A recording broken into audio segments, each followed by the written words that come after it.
back to Artie Lang News Center and our expert analysis. Live at motherfucking 5, over now. Bombshell tonight. A white man driving a stuff in his face. Artie Lang, Don Ho. He's gambling on human lives. Hi everyone, I'm Colleen May. Breaking news from the Channel 8 newsroom. Eyewitness News has learned that comedian Artie Lang was found dead in his hotel room at the Hard Rock. Lang was in Las Vegas for the taping of the Howard Stern show. The hotel has confirmed his death and says that Lang's girlfriend found his body around 7 o'clock this morning. He was taken to UMC where he was pronounced dead. We are following this breaking story, and we will of course update you as new information becomes available. Now go home and get your fucking shine box. Look who it is. Artie Lang. Don't make me break my foot off in your ass. All right. Test this. Are we ready? Everybody can hear? Are we on? Hello? Hello? I can't. I can hear. Can I hear a little? Wait, I can hear Bob. Turn it off. Test that. I can hear now. I can hear him. Can the audience hear Bob? Yeah. Or just that? Real loud. What? It's a little. His is loud. Mine's good. Perfect. Okay. Perfect. Mine's good. We got. Are we on? Do I get the full auto point? Hello. What a crew tonight. The great Anthony Bozza. Hello. What's up, man? Hey, man. We're, I was watching Fox News and the broad, everyone has a kid's book out. Everybody has a fucking, Bill O'Reilly has a kid's book. It's called the little asshole. That could. The littlest arrogant asshole. He's not writing any of these books. A new book comes out every 3 weeks. There's like this co-author's probably huddled in a corner. O'Reilly, reads a chapter with a whore in his fucking lap. Like, this fucking sucks. I'll do it myself. This chapter's too liberal. What are you, a liberal fag? I said deport everybody. That's for the kids' book, right? That's my last book. He's killing Kennedy. He did Killing Reagan. Yep. Killing Journalism is his next one. Killing the book business. He puts out an 800-page book every 3 weeks. And he's always on Fox. Well, how does he have time for all this? I'm a little suspicious. And you never see the co-author. He's just never around. He's like Bob Cratchit or something. He comes out. He's got the sunlight hits his eyes. And he looks like a fucking rat. Does he even have them, or it's just him, isn't it? So the NDA. What do you mean? Does he even have an acknowledged co? Oh, yeah. I think he's got to put that. That would be too terrible. Yeah. The guy's name is on the book. You need microscope to see it. Yeah, I never noticed. You need the microscope that's at the fucking science center. The telescope. Yeah, you need a telescope. You need a telescope that shows atoms on Mars. But he acknowledges the guy, and it's just all these killing books. It's the killing series, Killing Reagan, and he sold like 2 million already pre-orders. 2 million. On pre-order. That's amazing. Is that unbelievable? Jesus. But so anyway, my point is the blonde on the morning show, who is one of these religious Southern broads. She's got to be almost retarded. That's what makes her hot. Well, that's what I mean. She comments on stuff, but Afghanistan is dangerous. Yes, thank you, Ainsley. Her name's Ainsley. Thank you, Ainsley. Thank you. What kind of name is that? I don't know. It's Southern. So the book is based. Here's the book. She wrote a kid's book. And these women who write kids' books, they have a series of them. They have sequels, and every sequel, the font gets bigger, the letters are bigger, and eventually, it's just going to be one letter on each page. It's a 180-page book. It's one sentence. And then Sparkles had a child. The end. So Ainsley, right? So Ainsley wrote My Littlest Prayer or something. My breakfast prayer, and it's based on her dad would write little notes next to her cereal when she grew up. And don't be a whore. About not a little more subtle. White dick but, only. I didn't introduce you yet. Oh, sorry. that wasn't me. Christ. I'm pulling a Gino already. Yeah. Oh, fuck. Yeah. So he writes notes next to her, and basically that's the book. She found some like homeless woman who can draw to draw pictures, and the book is the letters. So her dad wrote the book. Oh, man. She just organized them. And her story is, and my agents at CIA said you should write a book. And they are so wonderful there. They met me for lunch at Del Fresco's, and they were like, what's your book going to be about? And I said, I just don't know. I'm rattling my brain. And then they said, well, did you say your dad wrote notes? Yeah, well, that'll be the book. We'll just put the notes in the book. Which is basically what the book business is. It's not. It's about marketing. It's not what the book is. Can you plug it? That's what the book. She's on Fox every morning, so she has a forum. They'll talk about it every day. Those two horn dogs next to her. It's two guys and her in the middle. It looks like two guys ordered a whore, and it's like ordered two whores and only one showed up. Or it looks like the one guy's older. It looks like an old guy ordered a whore, and then Brian Kilmeade is the bodyguard for the whore. He looks small, but he knows karate. And he knows karate and politics. Yeah, so that's it. That's the book. So they go, yeah, we'll just throw that shit on paper and fuck it. We'll just plug it.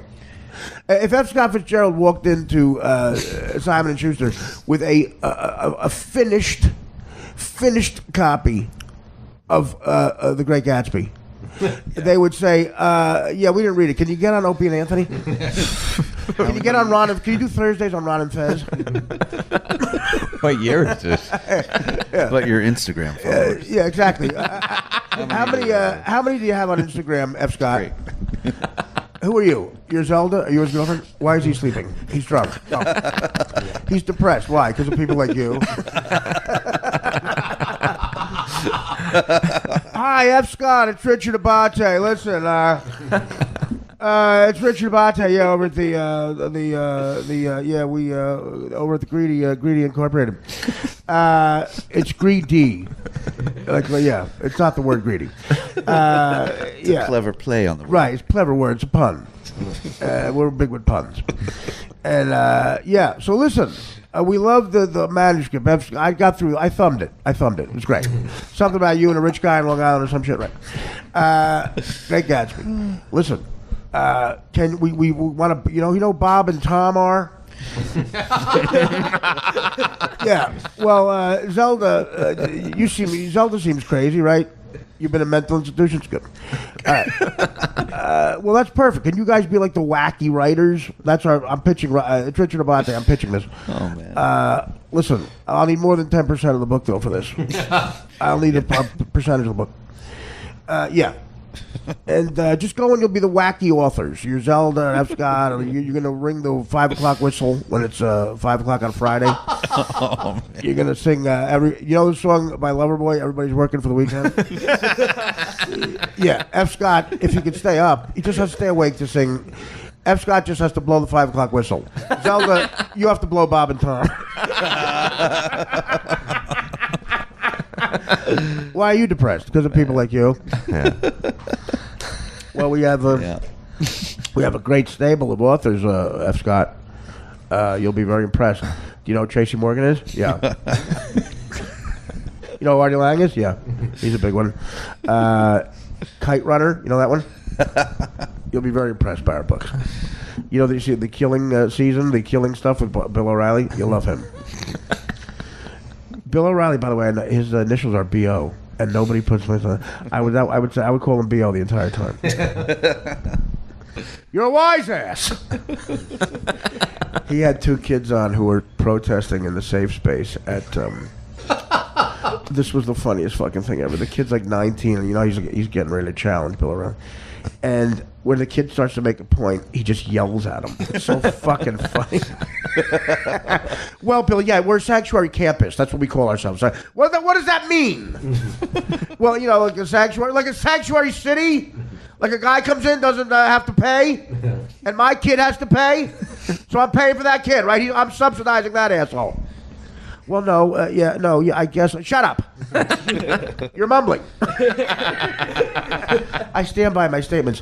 Oh, that's what the kid was. O'Reilly made a mistake. He said he called an illegal alien an illegal. He said there's a lot of illegals there, and so the kid goes, first of all, before we start talking, a human being is not illegal. That's very offensive. Oh, man. Just a human being does something illegal. And, someone's not illegal. That's very offensive to a person. And O'Reilly says, he pauses and goes, are you done? Yeah, okay. Because that's your whole segment. They do take quick there's breaks. There's another chick from like another college, like a deer in headlights. What about you, Amanda? Who are you, Amanda? Who? Klein? What's your name? Do your parents know that you're not studying? What are they dropping there with housing? About what, $82,000 a minute? It is true. It made me furious. Like their parents are paying for these two kids, and they call it a sanctuary campus. Like if the janitor at the school is an illegal alien, they give them sanctuary in their dorm room. Oh, Jesus. If I was a father, I would go, what the fuck are you doing? I'm paying for a dorm room for a Mexican. The fuck you? A Guatemalan delivery boy is in the bed I paid for. He's elbow deep in there. Yeah, exactly. Do me a favor. If you tell me you're engaged to him, do not come home. I won't be there. Dad, if I marry Juan, yeah? Hasta la vista. Dad, you still there? Yeah. Meanwhile, the father's like one of those southern, like the racism. Like, oh, man. At Thanksgiving, he's like, I want to tell Juan my Spanish joke. Does he know the one about the two Spanish firemen, Jose and Jose? Might as well let him cut the turkey. Yeah, that's very offensive. It is not very. The boys at the Elks love it. And it's arriba, and turkey. Oh my God! Is Juan asking for turkey? He's asking for turkey in my hand in marriage. What about just the turkey? Can you please pass the Mexican? Can you please pass my daughter's hand? I want to cut it off. Bob Levy is here, of course. That's what you can hear between the laughter and the hair dye. Come on. Bob's son Dom, an unbelievably talented kid. Yes. Bob doesn't put too much pressure on Dom. He says he plays bass like John Entwistle. That's not too much pressure. I mean, the kid's great, Bob, but what are you doing? The pressure is like, what the fuck? You got to put pressure on John Entwistle. John Entwistle. You got to put pressure on kids. So the greatest bass player ever. We'll start with that. Yeah. Yes. Exactly. So how about start with the guy who wrote the Barney Miller theme? Why don't we start with that? Boom, boom, boom. That was fucking good. No kidding. Boom, boom, boom. That is great. Boom. Sanford and Son theme. Fuck. That wrote that, the great Quincy Jones. Yeah. He told me he was writing that. He wrote that in 20 minutes on opium. Amazing. I said to him, when he produced Man TV, I had 7 amazing conversations with Quincy Jones. Wow. I said to him, hey, I got... Can I get opium? Well, I got my boy. Well, first of all, I said, where do you get opium? And he goes, I ain't telling you. Is that true? Yeah. The man knew his employees. I said, opium? I go, where do you get opium? And you get I said, are there opium dens? He goes, yeah, I mean, there's everything around here, man. You just got to know people. Mm-hmm. Wow. He took us to a place one night. He took me and Orlando and David Herman. We were shooting something on location, a movie party, and he said, "You cats been working a lot, man. We're gonna blow it out a little. Tell just the guy, Bob. You can't make that noise when you're so." The sweat. That was the most disgusting thing ever. What was that? You sound like that chick trying to get a book deal. Oh, you sound like you're eating out. You sound like someone put mayonnaise on a '70s bush and you're eating. Oh my! I saw my buddy Mike Grafer at a bachelor party in 1986 at the most disgusting strip club. At a bachelor party, this chick had a big red bush. They call it like a fire in the. I said that's a 3-alarmer. I said that is a 3-alarmer. And he calmly put 2 pieces of bologna on each thigh, and ate the bologna and then ate her. I said I have to leave. Wow. Wow. I lost 80 pounds in 2 weeks. I couldn't eat. Oh, God. I just thought of her hair and everything. Feel bad for the baloney. The girl was sitting there. She had a tattoo. It was some sort of Russian tattoo with a blank stare in her face, like her life is over. Her life is over. Or it just began. Freedom. She got out for the Iron Curtain. She was wearing She had a sickle tattoo. She said, I'm getting eaten out right now. At a strip club in Irvington, New Jersey.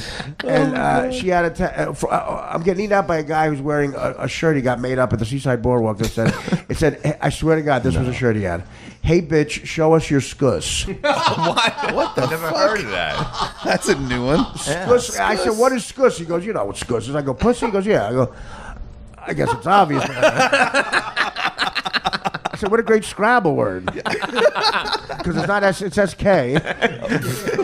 He'd have to go get his shirt to prove it. He really got you well and hot. Well, listen. No, at the Seaside Boardwalk, you could get ironed on, whatever you wanted. Puffy letters. Yeah, right. I got my buddy Danny Rule. His last name was Rule. He had a shirt. Every shirt said the Ramones on it somewhere. But he made up a shirt that it's in fucking beer league. And on the 8th day, God created Molly Hatchet. That's what it said. And I was like, yeah, that's exactly what he did. On the 8th day. I'm creating Danny Joe Brown. I saw Molly Hatchet. You ever do stand-up at... maybe it wasn't you, Bob. There's a place in New Haven, Connecticut by Yale. Smart crowd. Called Toad's Place. A great place to see a band. But I did stand-up there. I opened up for the Outlaws. Oh, wow. I opened up for Green Grass and High Tides forever. Wow. Only concert, they sang one song. An hour and a half version of Green Grass and High Tides forever. What was that? I love that song. Green Grass and I opened up for them. I was supposed to do 20 minutes. I did like 4 minutes. It's tough at opening. Forget, because they're tuning up. I opened up at Jack Bruce.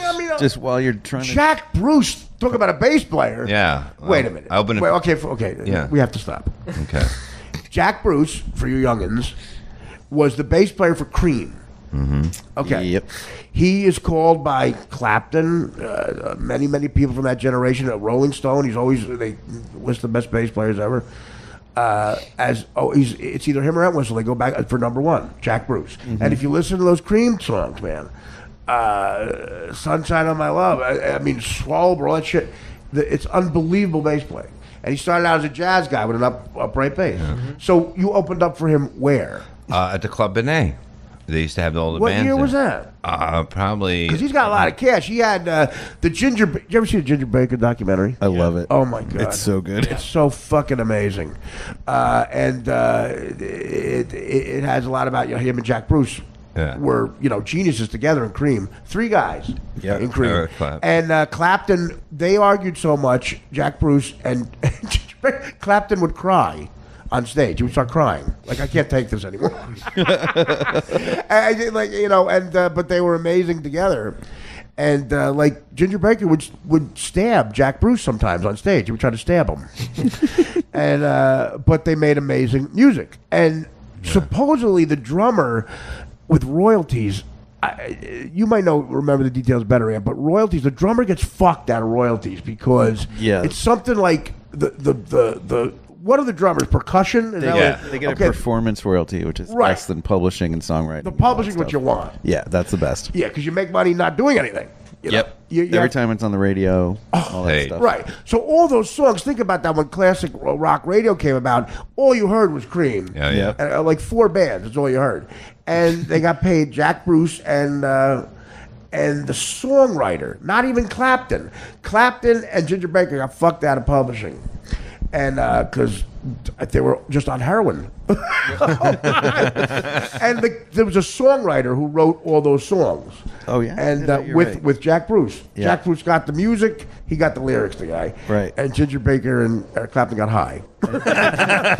Ginger got progressively angrier as the years went on. Well, and then the greatest thing ever. So Clapton leaves. In 2 years, they were together for 2 years. Yeah, I know. And they put out all that great music. And Lars from Metallica's in the documentary goes, they were together as long as our last tour. Yeah, exactly. And they did all that amazing music. So Eric Clapton leaves to start Blind Faith with Steve Winwood, who was like 19 at the time. Yep. And Ginger Baker overhears in a bar that or something like they're getting together, shows up at rehearsal. And when they were looking for a drummer, because Clapton was trying to get away from Ginger Baker, and Steve Winwood was afraid of Ginger Baker. He should be. Ginger Baker shows up with like a machete and a Porsche, and goes, "When do we fucking rehearse, mate?" They were both too afraid to fire him. That's amazing. So Ginger Baker was like put in Clapton's life in again. Yeah. And they had a tour with him, and you know, he brought his Porsche on a plane. He did. Something he flew his Porsche to each gig. He said he wasted money on a level. What was the thing? Like, he got into polo when he bought polo ponies. Right. They paid them $5 million as a reunion. The Cream reunion. They each got $5 million. Yeah. And that was going to get him out of being broke. He bought like 10 polo ponies to play polo, and he was broke. I mean, you know, like, he's out of his fucking mind. Yeah. And I thought it was going to take off polo. But so now Blind, another classic band. So they write, you know, my favorite song, "Wasted and I Can't Find My Way Home," and "Dear Mr. Fantasy," and you know, and but they're too afraid to fire him. So after 2 years, Steve Winwood starts to cry. Yeah. and sneaks out the back door. And that's what he did. Pretty and much. Jack Bruce got fired, but he has that great Scottish accent. We went, but I didn't care because we had the royalties for the other. He's getting fucking money hand over fist. Oh God, what's that? And Ginger Baker, I think, is he still alive? Yeah, he's nuts. So. He lives in Florida, right? Where does he live now? South Africa. He's South Africa. Well, no, he left. The documentary's in South Africa, but he left since then. He's been in like 4 countries since then. He would get kicked out of countries. Yeah, That's hard. He lived on a hill in Italy, and he would play the drums. And the villagers would go, like, thought he was a god, and they had to go to the drums. And, you know, I love the opening of that documentary. The guy who's making the film is just gotten punched in the face and his nose is bleeding by Ginger Baker, who's like really old at that point. Hit him with a cane. Yeah, through the fence. I'm going to put you in hospital. Yeah, exactly. That's how the movie starts. Right. Well, it looks into his insanity. Yep. He didn't realize he was doing a documentary. He lives with Ginger Baker for 2 months, interviews him about his life. Mm-hmm. And he's packing one day, and Ginger Baker, "Where the fuck are you going?" And he goes, "Well, I'm making a documentary about you." He goes, "Yeah, so I'm going to go interview all the people you told stories about." "Fuck them." "They just want to make money off me." I'm like, "You knew what I was doing. It's a documentary. I can't not." He goes, "I don't want to make. They're going to make money off me. Fuck them." It can't be just me talking to you. That can't be the movie. So he goes, "I'll put you in hospital." And the kid tries to start his car, and he hits him in the face with a cane. Yeah, like pretty bad. You just hear, "Ooh!" You see Ginger Baker with a cane. He goes, "I'll put you in hospital." And he goes, "Boo!" Yeah. And then the next thing, the kid's face, he's bleeding. He goes, "Ginger Baker just hit me with a cane." And Ginger Baker's married to this black South African chick who just looks scared. Yeah. You know? He's got a bit, like, it's a little Colonel Kurtz kind of vibe going on. Absolutely. It's crazy. He's nuts. Yeah. But the kid... got a compound. Wait, guess what the kid did? Well, you and Anthony was living your life, but you didn't do it the right way like you did. He told Ginger Baker he was a reporter from Rolling Stone. He just called him. Oh, wow. And he wasn't. That's he great. went... But what he did was he went and interviewed him on his own and brought the story to Jan Wenner, right? And he put it, and it got it was a cover story in the book in the Rolling Stone. Right. So then the article was successful, so he decided to make a documentary. It's called. The name of it is The Sign as you enter Beware of Mr. Baker. Yeah. like local authorities put that up. And his cane. Right? Local authorities put up Beware of the drummer from Cream. So Jack Bruce, what would he play? He played Cream tunes like. Oh yeah, George Carlin used to play Club A, and Howard. Yeah, well, I opened for BTO there, a lot of bands, but Jack Bruce was so cool. He hung out in my dressing room. He was just such You opened up for Bachman Turner Overdrive? Yes, yeah. Wow. Maybe he thought you were Ginger Baker. I was taking care of business, bro. But yeah, everybody, back then the bands would play there, and they would have a comedian and do like 15, 20 minutes before. But like the curtains would open and they wouldn't say, they would think the band's coming up. Right. And then they go, that's the worst. And now the Reverend Bob Levy. And But it would work. I was an unknown comic at the time, and I'm first time I did the road, and oh God, I went on the road with Fitzsimmons and Gaffigan and Vic Henley. And we got these shitty gigs. That guy Pete DiLorenzo used to book. Oh my God! Remember that guy? Yeah. He would get you like a Bennigan's and ground round. Yeah, the ground round. You'd show up and they didn't even know there was supposed to be stand up. Yeah. Like my second gig ever was a place called the Goalpost, a sports bar. Yes. I interrupted. The people thought they were going to watch a Met Phillies game. They had bets on. Oh man. And a mic gets set up. And this fucking hacky fucking MC comes on. There was 4 comedians. I got up there, the wire falls out of the mic, and I'm trying to put it back in. Dude. And the wire guy and the MC who could do it for me are 2 feet from me, just laughing while I'm trying to put it on. I was 19 years old. I was so fucking nervous. Yeah. And so now I'm annoying the people. I'm doing the direct opposite of what you're supposed to do as a comedian. Like, you're supposed to entertain, but I was doing a direct opposite of that. I was annoying them. I couldn't get their attention from a Met Philly game. Wow. Manny Trio was up. I couldn't get their attention away from that. So I go through my set. I mumbled. Deej, I invited Deej like the 3rd time. I was mumbling through it. I could not have bombed any worse. And the MC gets up, and I swear to God, this is what he says. He goes, keep clapping for Artie. He's not funny, but he has cancer. And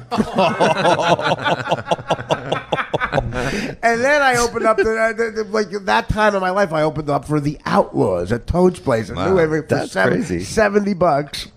You know the Outlaws, Southern rock fans? Yeah. They just called me a faggot for 10 minutes.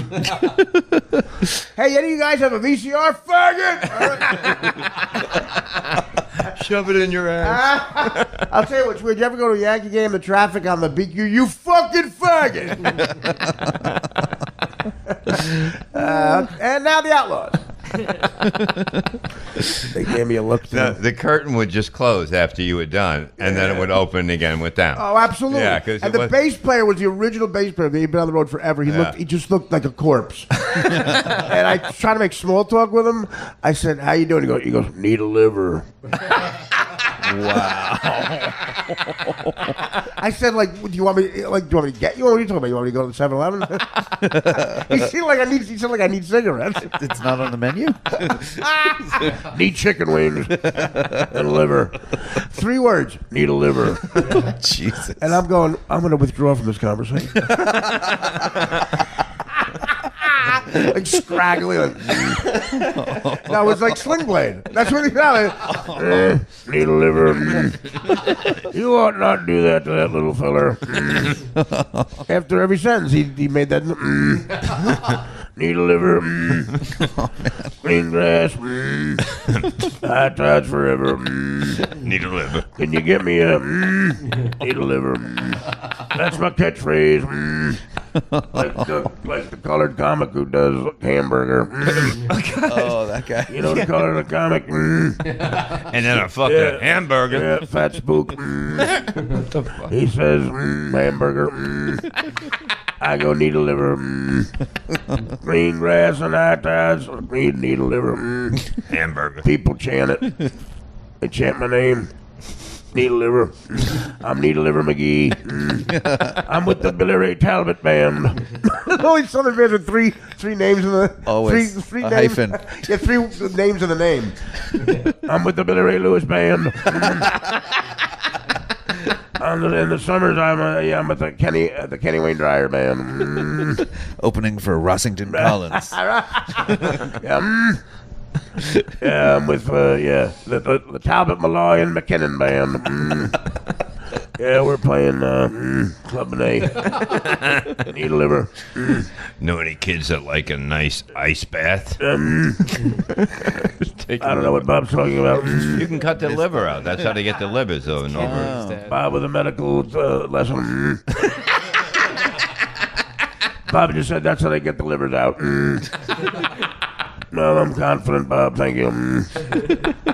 So what we now is I have the surgeon, Mr. Levy, and now I just need the liver and a bucket of ice. That's on his rider. I'm with the Bobby Rain Tyler band.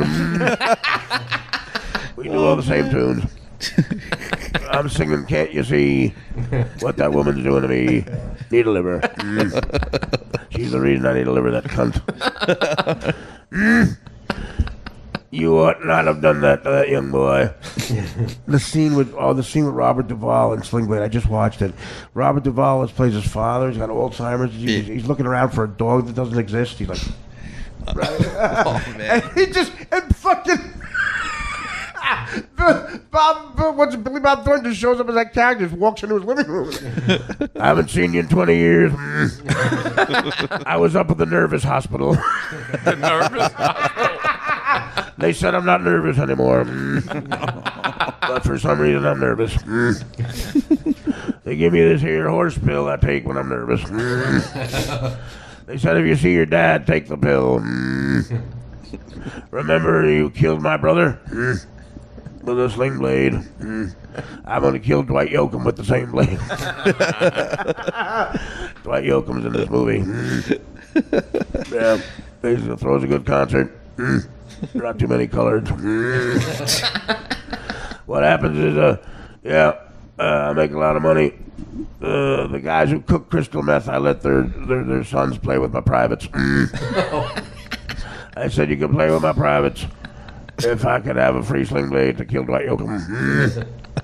Look the other way. Remember you killed my little brother? Well, I'm going to get a dull razor and scrape your face off. And then if I let the crystal meth boys, kids play with my privates, they'll give me acid. I'm going to pour the acid on your face. And then we're just going to watch you die of pain. Then I got to return the half-empty acid bottle to the crystal meth dealers and tell them they have nice mullets. I'll probably get sent back to the nervous hospital. The nervous hospital. I got my books here. I've got an 85-year-old encyclopedia. I carry on a rope. The pants are too tight. I fix lawnmowers over at Al's place. It ain't a bad job. We tell anti-Jew jokes all morning. Yeah, the Jews are bad. Yeah, you want to play with my privates, Dad? You played with my privates all through the league. That's why I was nervous. I was nervous. He is too good in that movie. Was he nominated for an Oscar for that? Yes. Yeah, I think he won, didn't he? He probably lost to what he lost to Ben Affleck in Shakespeare in Love. Shakespeare in Love came out the same year Saving Private Ryan was out. It beat it for Best Picture. Wow. What? No, they had to have bought that. The Weinsteins? Exactly. Yeah, the Weinsteins. Right. Yeah, the Weinsteins. Jews. They make me nervous. The Weinsteins make me nervous. Shakespeare in Love. Gwyneth Paltrow. I'd like to put a vial of her blood around my neck. Oh, how creepy. Him and Angelina Jolie had blood around, right? Yeah. They carried each other's blood. a vial of each other's blood around their neck. That's insane. That is right. What the fuck? How nutty. Who suggests that in the relationship? If it's the woman, It's got to be her, right? Yeah, I think so, right? Yeah. Okay, listen, honey. If she did that, I would have just done that voice, Billy Bob Thornton. I would have. You're crazy, bitch. I'm leaving. Need a liver. Need a cab. I'm calling up your father, John Voight, and saying you raised a crazy cunt. Your father always has a scarf on. What is he, chilly? I think your father's a fag. thinks he's Snoopy. Angelina Jolie supposed Snoopy. He thinks he's Snoopy. Fighting the Red Baron. Yeah, the Red Baron. I'm the kid with all the dirt around him. Franklin. Is that Franklin? Pigpen. Oh, Pigpen. I'm thinking of the black kid. Derek Jeter looks exactly like Franklin, by the way. He really does. Round face and the tail. He looks. Look next time. You're right. Looks like Frank. The half white, half black. Half black, half human. That was a joke my daddy used to tell. Oh, man. I gotta kill Dwight Yoakam with a lawnmower. Yeah, I'm gonna leave now. You're crazy, you bitch. Vial of blood. Both of them. Huh? Right. Yeah, call Brad Pitt, that fucking pretty boy. He'll fall for this shit. You're not gonna have me walking through airports with 18 fucking kids of every denomination. He can have my sloppy seconds. Could you imagine? Brad Pitt was Brad Pitt. Yeah. Yep. And then in the blink of an eye, he's got 3 Asian kids on his shoulder going through an airport. He's a UNICEF ad. Yeah. Yeah. And he's smoking hash with Quentin Tarantino from a Coke can. Yeah. Yeah. I would need a break from that. I mean, yeah, right. Imagine the hash he gets. Holy shit. Yeah. But at least they're not going to take those kids away from him. Well, exactly. Well, yeah, I mean, there's 18 kids. I mean... Could lose a couple. Right. They got to keep making movies because they're a lifestyle. All those kids, those kids are never going to fly commercial. Think about it. Mm-hmm. Yep. And No way. are any of them going to be earners? Most likely. You know, we interviewed once on the Stern Show is John Lennon's son, Sean. Yep. You never hear from him. Yeah. You know why? Because he's a retard. He's a spoiled little pretty boy. John Lennon would be so fucking embarrassed and disappointed. He's a pretty boy, self-important, pompous ass who just orders people around. He called us up. Some guy was friends with Ralph. Was like a nut, and he called in from a hotel room in L.A. at like 2 a.m. And it was all these characters. Like it was who's that chick who's Papa Phillips's granddaughter? Who's Elijah? Well, not Elijah Bloom. The chick who's always in trouble. Yeah. Her last name is Phillips, the young one, right? Is it? The blonde hair. Yeah, the blonde. Bijou Phillips. Yeah, Bijou. She was in the hotel room, like, you know. Like, yeah, I'm sure there's not a lot. He married play someone Monopoly. like that, too, I think. Elijah Blue, Greg Allman's son, Elijah Blue, called Bijou Phillips 3 o'clock slop on the show. Oh, shit. She's 3 o'clock slop. Wow. We just baited him in. And, none of these people earn money. So Sean Lennon, you know, is still living off of A Day in the Life and the fucking Revolver album. Yep. And he was so, he kept cursing. We were on regular radio. Howard said, please, Sean, you can't curse. And you could tell he's not used to anybody telling him anything.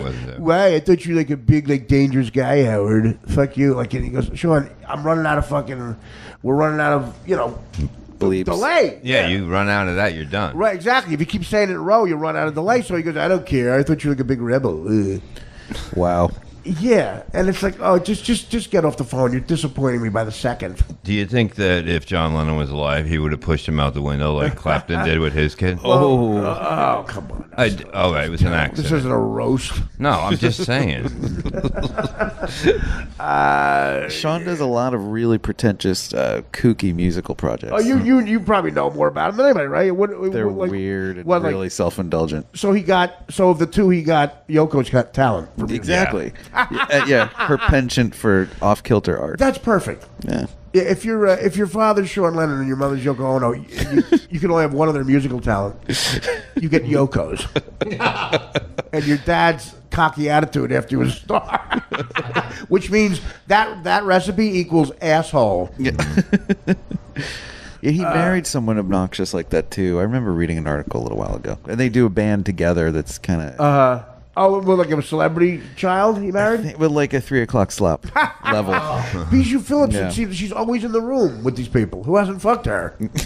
Me. You got time. No, I'm telling you, man. I was in Vegas after I did stand-up. Not with Howard. I went by myself. And I was at an after party with that Harry Morton kid. Oh, my God. The life that kid. That kid was so good to me, though. Woohoo, okay. I'm trying to think of the statute of limitations. No, but anyway, I was in a room with Paris Hilton talking to her, and she was up there. And I don't know if she was fucking Harry Morton, but whatever. You know, they probably went in a room for 3 hours to talk. Yeah. Yeah. Discuss business plans. I hate to say this, I met her twice. Once I did Letterman with her. I was the second guest. She was first guest. And I'm doing my hair and makeup. And, you know, I'm nervous. I mean, because these actors don't realize as a comic, that is my career. I'm not plugging my career. A talk show is my career. You know, Yeah. I want to be funny. Like, Don Rickles was funny on a talk show. That's how I know him. He was never in movies or TV, so I'm desperately nervous.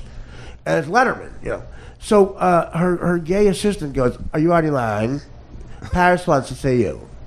I'm like, "Oh, well, I don't want to know." Like you're being summoned? yeah. And, you know, the executive producer, he goes, "Just go because you're making a story." I'm like, "All right." So I go, and she had her whole dressing room. It looked like she had an advanced team. Yeah. There was like a fur rug. Oh, man. I hate to say this because it's a compliment.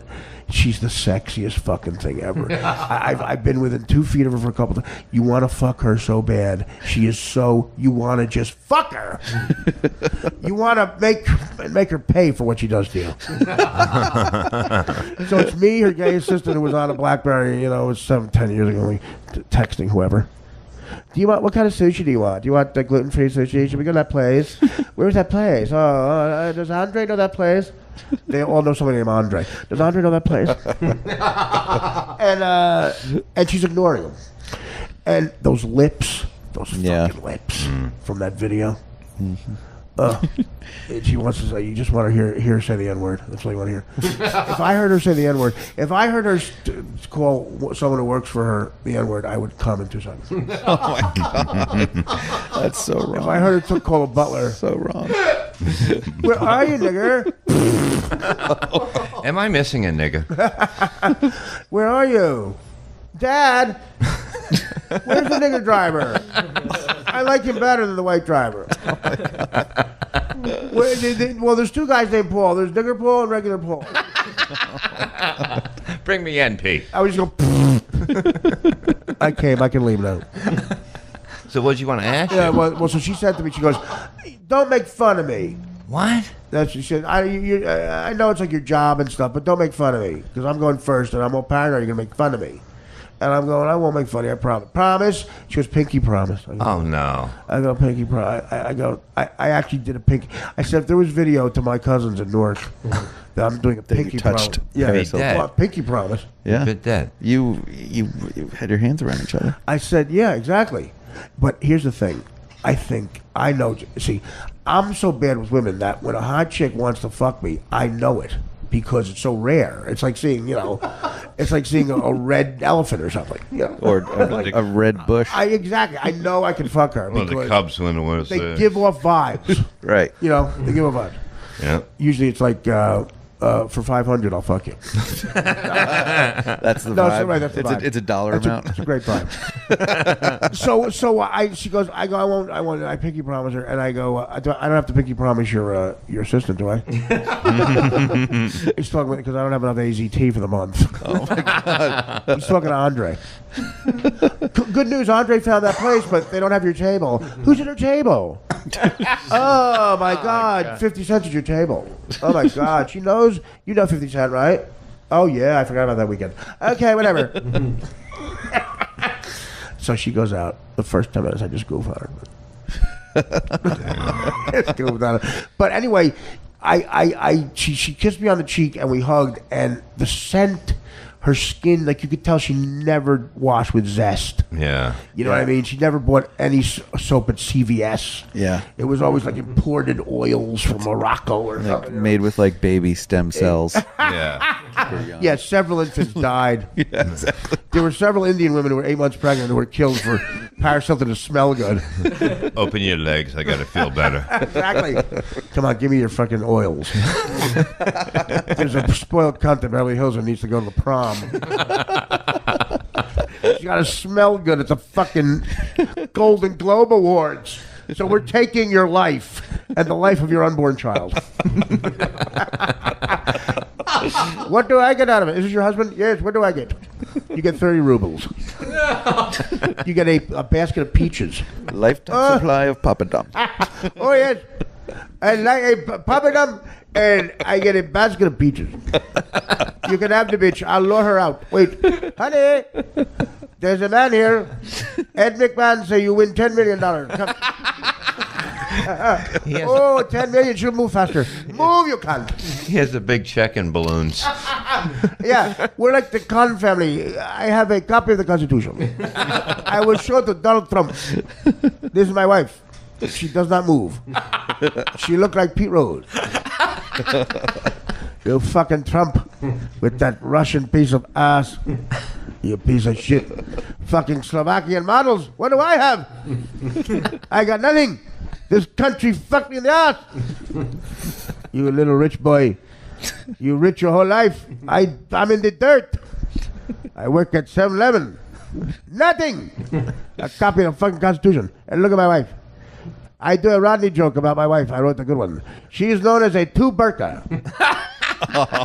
You put that burqa on your face in case the burqa on her face fall off. I kill at the Knights of Columbus. Yeah, at the Slurpee machine I kill. With the little motherfuckers who work for me and rip me off. They shortchange me every day. Pieces of shit. I saw 3 Latin Inches magazines leave. Latin Inches. I tell you. You can't give them back their money. It's not my fault if they promise 12-inch cocks and it's only 11 inches cock. Who measures a cock in 9 inches? They're fucking with you. You have to be smart. Like me. I went to MIT. Missed. Right? You motherfucker. Tell Trump he can take that Slovakian bitch and go fuck himself. I'm married to Charlie Hustle. My wife, yeah, sure, your wife has a beautiful ass, perfect face. And after having a kid, she did sit-ups for 2 straight hours. And now you have kids and hot wife again. My wife has more hits in the history of the major leagues than anybody else. She dives headfirst into my cock. Yeah, headfirst. Yes, she gets dirt on her face. That's why she's brown. Oh, man. Because of the dirt. That's another joke. Write that down, sweetie. I'm going to do that joke after the burqa joke. Just write it down. I'll close with the burqa joke. Soon I'll have a set. Soon I'll have a set. I will be Rodney Dangerfield of India. Actually, Russell Peters is already Rodney. That motherfucker Russell Peters. He just do Stephen Wright's act for India. And now hear it. Go fuck yourself. He Americanizes accent. And Trump wants to fucking insult me and my Constitution. Fuck you. I keep my Constitution right next to my rubbers. They are not used. I use it to fix my windshield wipers. That's what I use my rubbers for. I had them in there for 17 years. The last time she said she would fuck me and then she fell asleep. She said, when you're Charlie Hustle, you get tired. Yes. Then I go out to buy her tampons. You heard me, tampons. I pronounce it tampons. And it rained. And I have to fix the windshield wiper. It's broken. And that's her job to fix it. And I had rubbers, so I fix it. I had Magnum condom.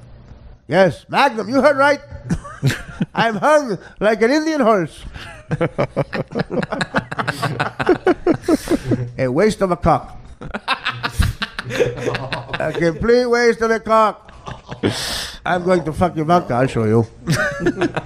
Hey, Ivanka, get over here. Once you go brown, you never come back to town or something. You never come down. Once you go brown, you never frown. I don't know. I'm working on it. Once you go brown, you leave town. Yeah. Once you go brown, you're forced to leave town. Once you go brown, Donald Trump says leave town. Hey, can you build a wall around my wife's pussy? Keep it smelling. I have to fucking think of excuses not to fuck her. She gets horny. I said, no, I can't do it. I'm working on the jokes. I'm opening up for Gino Bisconti. Gino, very, very, very generous. He's living on the Upper West Side. Okay, it's Harlem. With 18 open micers. I steal his joke. I steal the opening joke Gino has where I call the woman in the front row a cunt. You cunt! Bye. Now here's Artie. What? So are you gigging every weekend? What kind of band is it? Who's Billy They the play Kid classic band? rock. I mean, I'm telling you, Covers and stuff. they are very good. Nice. But Are you gonna write originals? So you writing more original songs? Yeah, I'm writing a lot more now. I mean, I wrote the one song for the Vets. The fight has just begun, and I've been I keep writing and all that. And I was working on something before I came out here. I had the guitar and I was playing some stuff and came up with some ideas. Well, yeah, I mean, it takes a while for a hit song, man. I don't know how people do that. I really, as a musical talent, I cannot relate to that. And how's it going with the vet thing, with the raising money for the vets? It's good. With the money that me and you did from that show, right? We got some vet was getting a job. He wanted to work on jet airline, on the engines again. Okay, right. Like he did over there. Right. But we did over where? When he was, overseas fighting. He worked on jet air. He repaired. Them. Right. Okay, and I hope he's good at that. Well, yes, he's very good at that. That's a job you can't mail in, man. Oh yeah, exactly. So, but the whole thing was, one of the people in that crowd at Scranton repaired jet engines. No, one of the people that hit me up. I get hit up every day by people. Okay, right. And they needed. He ended up getting a job, but they had no money to get an apartment. Right. So we put up 2 months pay so they can live. Right. And they basically letting their kids eat their food. But the problem is, what about the third month? What do they do then? Oh, he's got a job. He got a job. And they want to give back to the Warrior Point so we can help somebody else. Well, make sure they, No, but that's their thing. They said that we don't want no money back, well, and that's I don't know what it is. And the whole we don't want no money back. No, we want to help all the vets out there. I work with Uncle Sam's children. With the proceeds from what we made that night, you paid for 2 guys to rent. No, more than that, a lot more. About 8 to 10 people. We really changed their lives big time. Right. And close to suicidal, and people don't understand what's out there. So what did you pay for a shrink? What did we do? No, I don't know what money. I did the gig with Dominic, and we did there was I don't know how much money we raised, but there was a good amount of people there, I guess. Yeah, basically, we get them if they need a service dog, whatever they need. It's every day. You don't know what's a service dog do. A service dog can tell when somebody is starting to flip out, because when you start shaking and before you even start sweating, the dog knows, and the dog will come over and comfort you. They help calm people down. Yeah, right. So basically, what do they cost? Jesus Christ! For me to buy them, I can get them for $5,000, but does Michael Vick sell any of those? No. His do the opposite. Yeah, but the whole thing. Michael Vick can tell when another dog is sweating. Yes, when it's around him. Yeah, they need service dogs for Michael Vick's dogs. Yeah, no, but these dogs. A guy I used to buy heroin from, his dog is the one that beat Michael Vick's dog. Really? Yeah. Good. It was at a whole ring. I gambled on one of them and I fucking lost. I go, the fucking 21st fight in a row, he would have won, and I bet on that one. Fucking, I think a poodle killed him. Didn't Vic try to buy that guy's dog? Didn't he want it? He did. He bought it. Oh, he did buy it. You know the story? Yeah, you told me off the air. He bought it for $50,000. Yeah, but the vets. And then the dog lost, and Michael Vick got depressed. And killed it, probably. Well, and then he got a little lackadaisical, and he let his guard down, and an undercover cop got him. Yeah, because he was depressed. 50 G's for a dog. Fuck anyway, them. But with the vets, they have to wait online. Okay, they have to wait for 8 months, right? When they need them right now, and like we try to get them pushed up so they can get the dogs right away. How much money do we raise in Scranton? Like 30, didn't we? 30-something. I don't know. I didn't see. I did it for free. Yeah, so did I. 33,000, I think it was something like that. Well, and we got really? we really got to help. You know what I mean? A lot of people. Why don't we do that and keep the money one time? Yeah. Well, that's a lot of cash. No, but this saves people's lives because they. So does money. What about our life? our life will always live. And what about your life? I'll always live. I'm a fucking vampire. But the whole thing is with Warrior Point, Uncle Sam's, and the Bikers for Trump. You know how much money we're going to need if we live forever? We help people fucking live. Well, that's good. I'm glad. We help people. So was the guy fixing airplane engines again? How does that story end? He basically, they live in New Orleans now, and he's got a job. Why did he move to New Orleans? That's where the job was. Oh. So we had to get him moved there. They were going to live in a tent. They go, can you get me a tent? I go, you're not going to live in a fucking tent. So we paid for his apartment. What it said is the guy can fix airplane engines, and he can't. He's in a tent. That's what's going on in this country, and that's what we're trying to fucking stop. I wanted to get something straight. Where did we pay for 2 months rent? Here in New Orleans. Where do we pay for the rent? New Orleans, we pay for it. So where was he from? They were from Kansas, I think. So we moved him to Kansas and paid 2 months rent. No, we moved him to New Orleans. Okay, and also paid 2 months rent. Yeah. So basically, he can start his job and get his paycheck. He got a job. He already had the job set up. He went to training and he was ready to move, and we got him as soon as he was ready to go. He got the job at the planes. Yeah, fixing the engines, and it's a hell of a skill, man. And it makes you feel good because this guy could go the other way and take his life like 22 do a day, and it's fucking horrible, man. You don't, people got to see what's going on there. People are crying, running around with fucking backpacks on, fucking protesting. What? You don't even know what you're fucking protesting. What are you talking about? These little protesters. Oh, the backpacks. Huh? Yeah, fuck these little pricks. But this is what matters. Dad does that every Saturday. Yeah, with that Cub hat. Puts a backpack on. Yeah, he gets $250. That's the egregious part. Yeah, $250. He gets off Soros. Well, all right, that's great. Soros. So when is the next gig? What we're gonna pay for somebody? You want to do another gig? I would love to help. No, not me. How am I doing it? Well, if you want, I'll do it. I'll do it anytime. Well, what about? Have you done a gig since then? I've done a few little ones, yes, and I've donated. It's like shirt money that I've had to help people out, even for little things, just food, just whatever they needed, And it's something. It's a passion. How do of you mine. buy food? I have. We live on ice cubes, me and Dom. I know you can't be doing that. You have to make sure you. I'm fine, Artie. Believe me, I'm fine. All right. I'm happy what I do. I'm around great people that have great ideas. Who are they? They're basically people that serve that know. I hang around with me and you don't know anybody with great ideas. Yes, we do. I don't know. Name one of them. Name one of them. Dan has terrible ideas.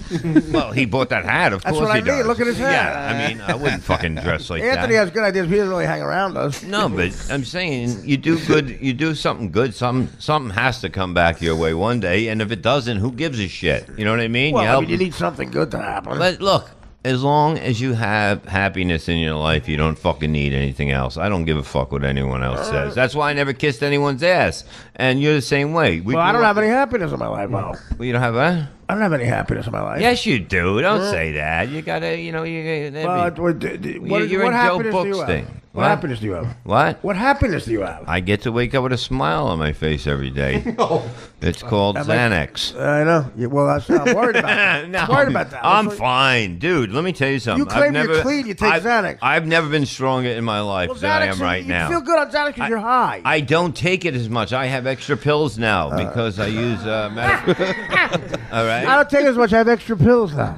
At the end of the month, I have extra pills. Bob, but you understand what I'm saying to you? This delusion of what these drug dealers we call doctors nowadays. Exactly, but that's what I'm fighting you're also. You're high on Xanax. That's why you feel good. Exactly, but that's why I would rather have medical marijuana passed and give to some of the vets that are fucked up that need something like that. Well, it is passed, actually. It's not passed. Well, they should go to the... We have to move them to the state where it's passed. Well, I think that's a big thing that they need. Anybody can get weed. I mean, come on. This is going to be passed. We'll get you weed. You think it's really easy to get... The doorman downstairs can't do the fucking crossword puzzle on the Daily News. He gets weed. You think it's easy to get medical marijuana? You really think so? Yeah, my mother could get it. She got glaucoma. Really? Yeah. Got it right there? Well, you have it there. You have it on you. Yeah, it's like Rice Krispies. Right. But so you're on weed and Xanax. No, this is taken... Of course you're happy. No. Sounds like a happiness cocktail to me. Yeah. Happiness, Bob, is when you're happy in life without weed and Xanax. Listen. You're getting high right now. I'm not getting high. I'm having something to eat. There's a difference there. Dominic needs shoes. He'll get shoes one day. We have to do a show for that. John Entwistle had shoes. Let me tell you something. He's better than him, and I'm going to say it again. Okay. I'm telling you, I'm going to send you the tapes, and you're going to see. All right, fine. Well, I got Bob O'Reilly as a song. You want that? Well, that's what he wrote. Okay. Fuck. He played the real me. Play that for him. Yeah, but Entwistle wrote that. I know, but make up your own shit and right now. Well, he doesn't have a bass with him. Oh, okay. Make up your own shit. You just tell him to make up his own shit. He can make up his own shit. And you'll be like fucking. Well, how come he doesn't have an album out? He just fucking started. He's 17. You fuck. You've been telling me this for 4 years.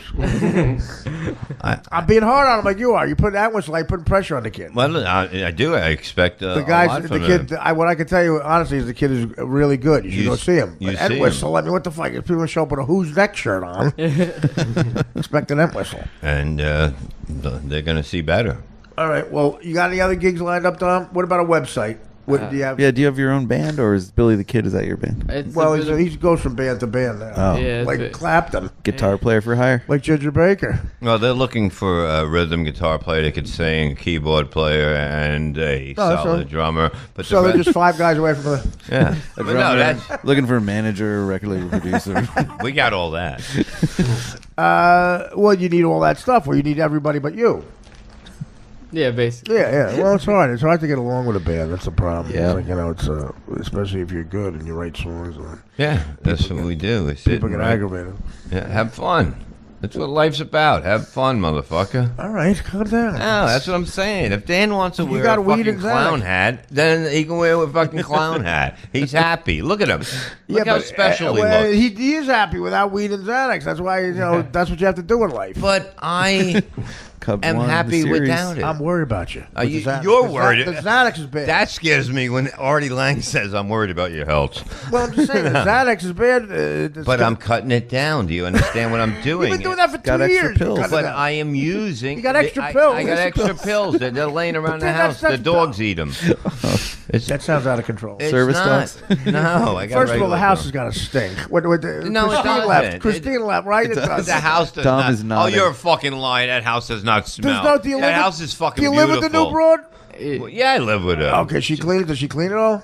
I clean a lot. There was a part where it was just him, and it just smelled like cigarettes and just Yeah, depression. it smells like him. And depression. Yeah, well, that's what the car until Scranton was so depressing. Oh my god! That car was like, oh my god, it looked like elephants ate peanuts in the front seat.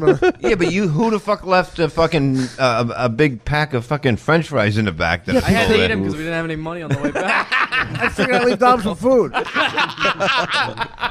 When I go to the drive-thru with Levy, he's looking over me like a cat. Like, can I get any food? I look over, he's got his snout in my bag.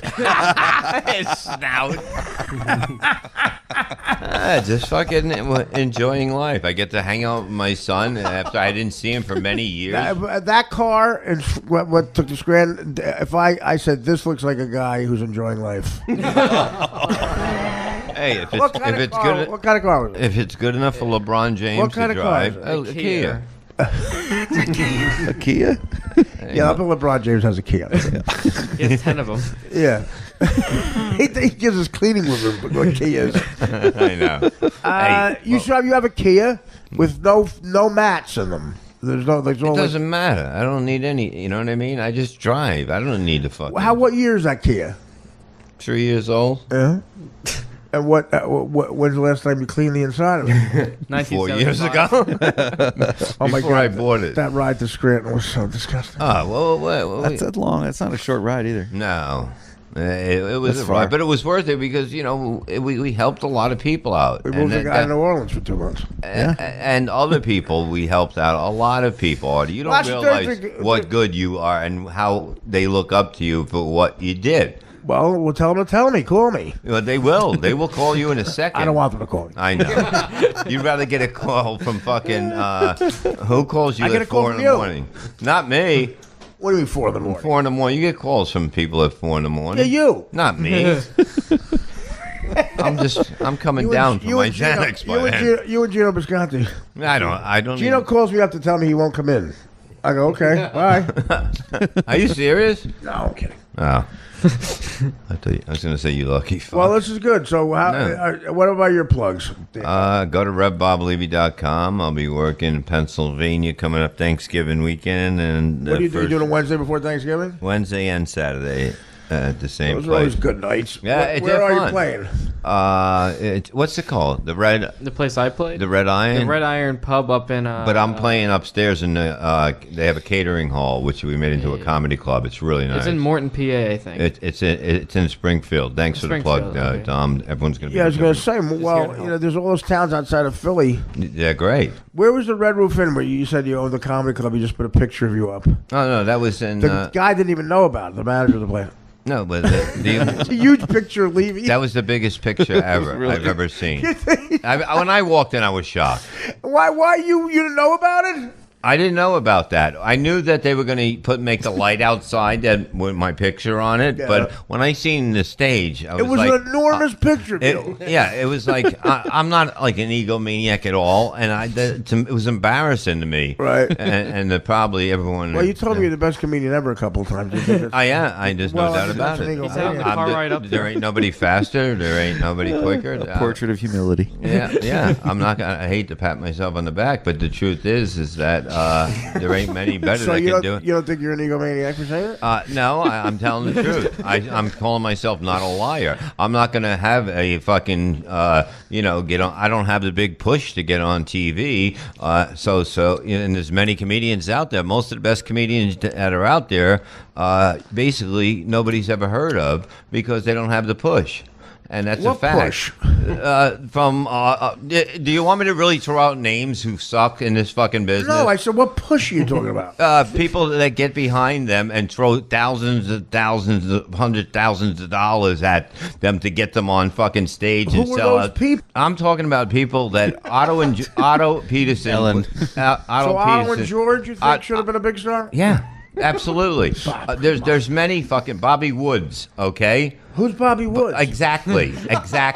You don't know who the fuck it is. Maybe you should look it up and see where Eddie Murphy got his fucking... Send his tape to Madonna. Yeah, and she'll probably shove it in a cunt. Who is Bobby Woods? Bobby Woods was used to bring Eddie Murphy around with him. Well, that's 70 years ago, Eddie Murphy. But I'm just talking about people that... Is that a guy who's more talented? Is he more talented than Eddie Murphy, Bobby Woods? To me, yeah. To me, he was funnier on stage. That's a big statement. That is a big statement. Than Eddie Murphy? Yes. The most talented guy of all time. Okay, he had one special. Put your second one on. Bobby had 4 of them. Yeah, but okay, and then he stopped to make $1 trillion a movie. Yeah. Okay, so he made a fucking movie that his face got fat. I guarantee you, Bobby Woods is not funnier than Listen, there was so many comedians out there that are fucking great that don't get recognized. Well, name them. I'll plug them right now. I'll get a whole list because I'm working on something name them. With a show. Vic DiBitetto was the guy that just made it because he got into he didn't make it. Kevin James. But no, now he's selling out theaters. He couldn't sell out. There's a big difference between... Well, that's not considered making it. No, there's a big difference between going up and kicking ass every show and not being able to fill a club because you don't have the push behind you. What push does Vic need behind him? He got the movie helped him, and now that they could see how funny he is. He was in Paul Blart, Mall Cop or whatever, but now people know who the fuck he is. Paul Blart, Mall Cop? Whatever the fuck it's called. I seen the first one. It was me and him. Me and Dom were the only ones in the theater, okay? Well, then you said that helped him. But it did help him because that was the push. It took him to where everyone going, oh my god, I seen him in that movie. I want to go see him now. And he had the viral video too. And the video, the milk and cheese. Yeah, milk and bread. But it helps comedians. Milk and bread. Yeah.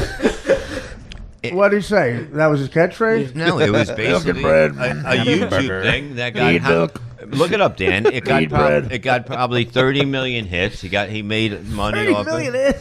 30 million people need milk. Need bread. Look at it. But there is tons of comedians. I got the push. I don't need the push. I got a Vic cock. DiBitetto. I got a big cock. I can sit home all day.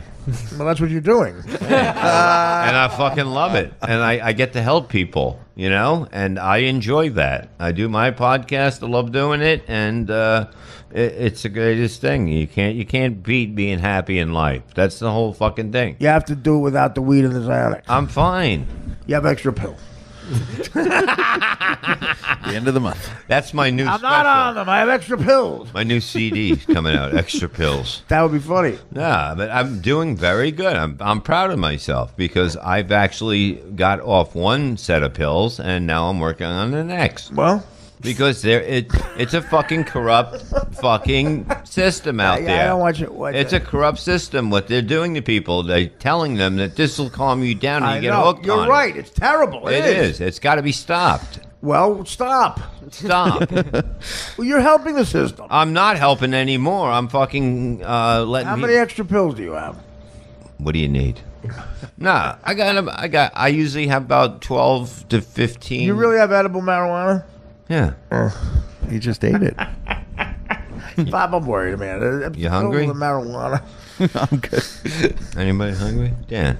Are you ever happy without the pills of the marijuana? Yeah, I'm happy all the time. When do you not take it? When I'm sleeping. No, really. That's when I'm the happiest. I love sleeping, man. When you're sleeping? When I wake up in the morning, I feel good. I'm happy. You know, don't I'm wake like, up in let's the go. morning. I wake up early in the morning. I'm up early in the morning trying to wake this cocksucker up to write some songs and have fun. Doesn't he go to school? Yeah, but on the weekends. Oh, all right. Me and him hang out on the weekends. You live with your mother or him? My mother. Oh, okay, yeah. Do you like her? Yeah. I'm just asking you. Because you made me throw her under the bus early, you little prick. We got to write this book somehow. We have to write a writing session, right? Yes. Yeah. Is that all you want to write? Is all you want to plug? The Rev Bob Levy? Yeah, or RevBobLevy.com too. And what about you? What's your next gig coming up? What'd you just say? Thanksgiving. Where is that? Wednesday and Saturday? Where exactly is that again? That's in Springfield, PA, and then I'm going to do JJ Comedy with my buddy Joe Conti, who does my show. And they're all at the Rev Bob Levy. Rev Bob Levy, okay. And then go see Dumb's Say Band. the name of your thing again. I'm playing at Southwood Bar and Grill in Woodbury, New Jersey, from 8 p.m. to 12, whatever it's called. That's this Saturday. That's this Saturday. Yeah, definitely go check it out. Absolutely. All right, brother. All right. Podcast. Take care, Bashir. Bye-bye. Bye-bye.